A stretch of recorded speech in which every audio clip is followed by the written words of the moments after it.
In just a few weeks, The Simpsons will be kicking off their 35th season. Yeah, that's right, The Simpsons started their record-breaking run all the way back in 1989. And that's not even including the shorts on the Tracey Ullman Show. We don't get a whole lot of Simpsons games these days, but there once was a time when Bart, Lisa, Homer, and the rest of the clan were on just about every handheld and console you can imagine. And you know, that got me wondering what Electronic Gaming Monthly thought of these Simpsons games. What was their favorite? Now, in case you're wondering, EGM reviewed a total of 10 Simpsons games between 1991 and 2003. That includes most of the big 2D titles from the early days, as well as the early 2000s slate of 3D releases.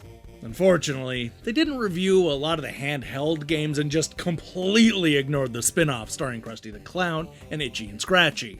What we're gonna do today is count down the best and worst Simpsons games using Electronic Gaming Monthly's own words and scores. There's no editorializing here, we're just gonna focus on what the critics said back when these games first came out. So, get ready to overstay your welcome when EGM ranks The Simpsons. Bart! Go to bed! Sure thing, Dad! It's Bart versus the Space Mutants for your NES. Rumba! Only Bart Simpson can save the Earth. Bart! Okay, Get the Simpsons game for your NES from Acclaim. Bart! Kicking things off at number 10, we have the Simpsons Wrestling on the PlayStation. When Fox started shopping around for someone else to publish this title, you knew there was a problem.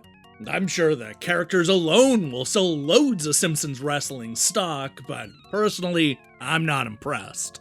What this comes down to is a kinda sloppy looking game that's nothing more than a button masher. Yeah, there are a few neat moves you can do when you power up, and having so many Simpsons characters and voices is a definite plus, but boredom set in for me almost immediately after I started playing. Imagine this thing with a game engine closer to something like SmackDown 2. Now that would be loads of fun.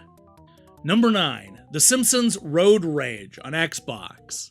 Crazy Taxi and The Simpsons both rule, but this shameless ripoff is a rental at best.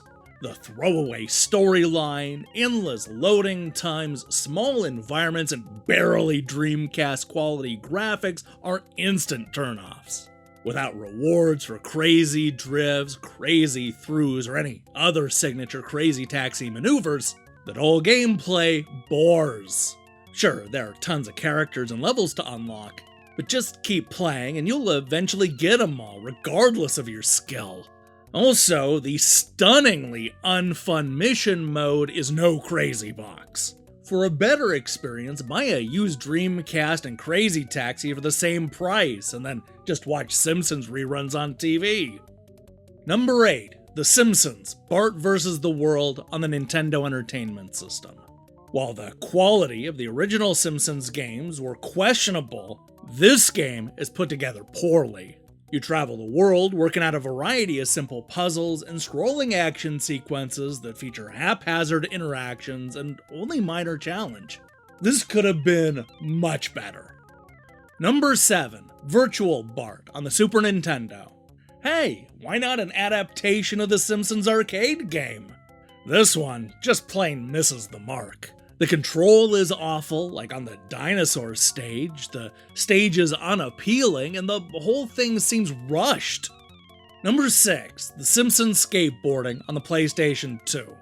This game made me want to release the hounds.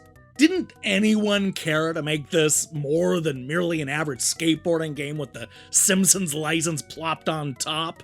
My biggest complaint is that the characters don't actually move by default. Instead, they just stand still until you push them, and jumping has the buoyancy of Homer after a big box of glazed donuts.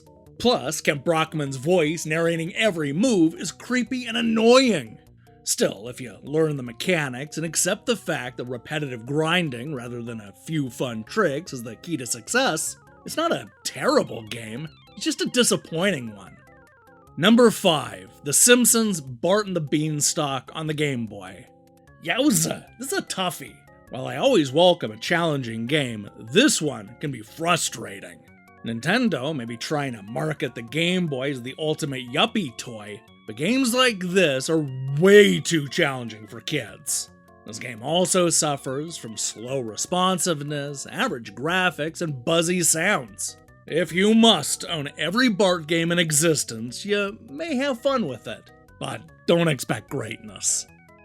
Number 4, Virtual Bart on the Genesis. Virtual Bart is a nice collection of action games that'll keep you entertained for a bit, especially the tomato toss. But that interest wears thin.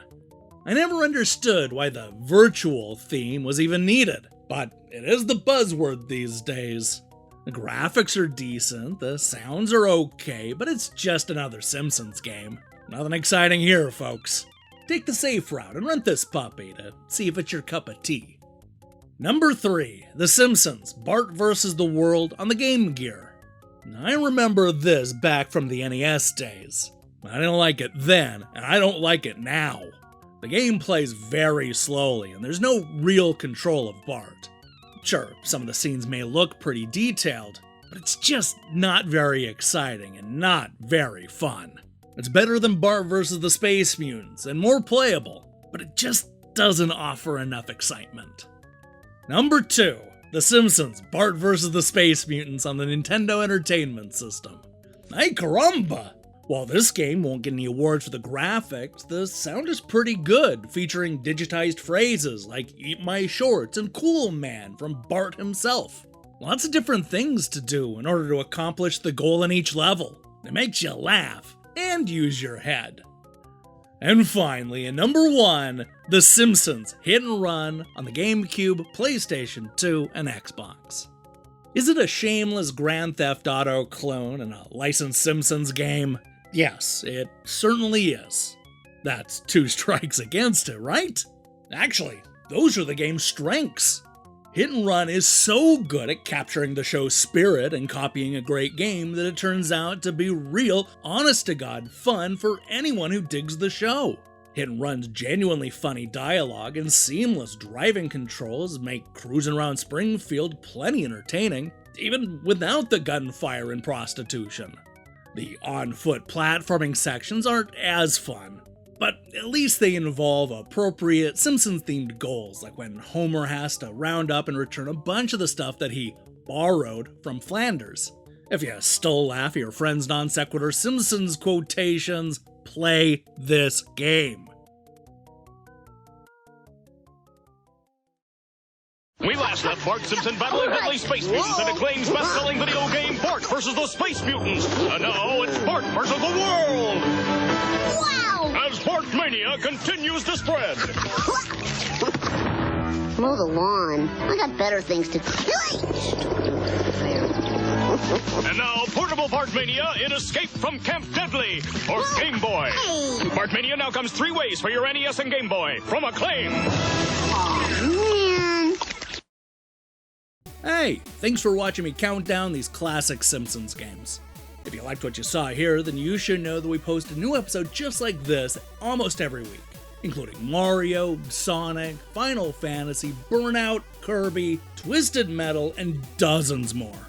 We have over 50 of these episodes, so go and binge that playlist. Now, here's the question I have for you. What's your favorite Simpsons game? And while we're at it, would you buy a new Simpsons game? And what would that even look like? Personally speaking, I'd want it to be like a deep and involving role-playing game that uses the look of the show. Let me see your picks in the comments below. In other news, we'll be back later this week with more reviews and a Nintendo Switch Online Review Crew episode. If that sounds good to you, then I strongly recommend you click that subscribe button and support what we're doing here. Until then,